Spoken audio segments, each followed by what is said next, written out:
bir marta subhanallohi deb chin dildan banda Allohni zikr qilsa, ana shu zikrini savobi tarozini to'ldiradi, qiyomat tarozisi. Agar banda bir marta alhamdulillahi vallohu akbar deb qo'ysa, yer va osmonlarni orasi savobga to'lar ekan uning uchun. Qarang, boshqa hech narsaning keragi yo'q. O'tiribmiz oddiy holatda bir soniya ham ketmaydi subhanallohi deyishga. Tarozini savobga to'ldirib olamiz. Valhamdulillahi vallohu akbar deyishga hech qanday vaqt, harakat, juhd, mashaqqat yo'q.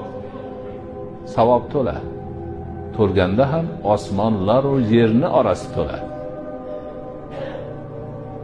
Mana shunday buyuk baxt bor, ulkan saodat bor. Cheki yo'q savob bor. Lekin biz vaqtimizni g'iybat bilan o'tkazamiz. Bo'xton bilan o'tkazamiz. Behuda so'zlar bilan o'tkazamiz. Har xil bo'lmag'ur gaplar bilan o'tkazamiz.